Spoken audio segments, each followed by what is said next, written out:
Hey guys, welcome to the Digit, and this is going to be a brief overview of the HP Keyboard 100.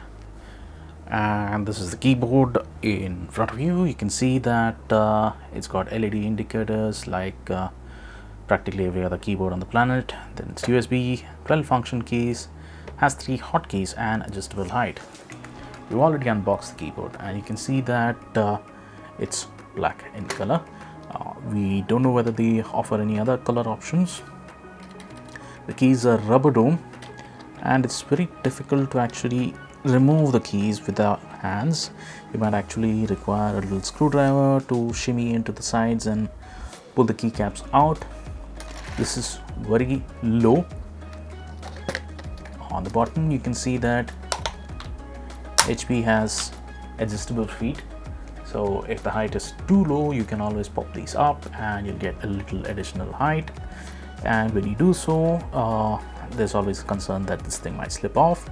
In order to prevent that from happening, HP has added rubberized feet on the bottom. These two top ones are not rubberized, they're plastic, though they do seem to give that particular look. Coming to the cable, this is again normal rubberized coating with no braiding at all. This seems to be quite a long cable by the looks of it. And yep, it's approximately 1.2 meters.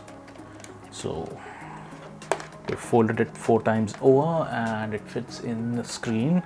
And you can see 4 times folded over is nearly the width of the keyboard, so 1.2 meters is quite sufficient, especially to run the cable from your desk to the back side of your PC. That is if you're using it with a PC. If you're using it with a laptop, then length isn't exactly much of a concern. You also see little slits on the bottom. These are usually for spill-proof design, and I don't know if you can see through it. Yep, there you go, you can actually see through it. So if you spill any fluid, drop wouldn't be the appropriate word. If you spill any fluid, then it'll just seep through the device and come out of the bottom through these vents and not mess around with the circuitry of your keyboard.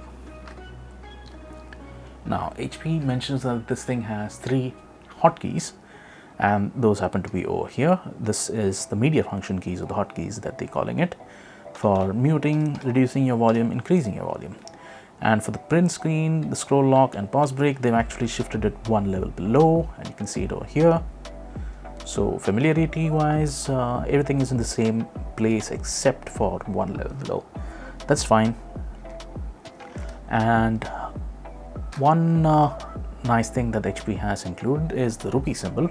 So that's placed at 4. That's quite the standard way of doing it. So Shift 4 or Control Shift 4 will actually give you the rupee symbol instead of the dollar symbol if you have the proper keyboard selected.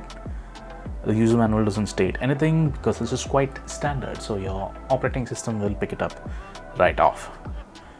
Aside from that, you have the standard 12 function keys at the top, nothing else. And if we prop up the stands, this does get a fair amount of elevation, making it comfortable for some folk.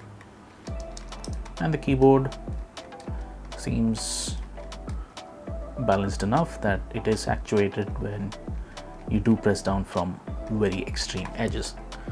So that's about it. That was a brief overview of the HP Keyboard 100. Thank you for watching.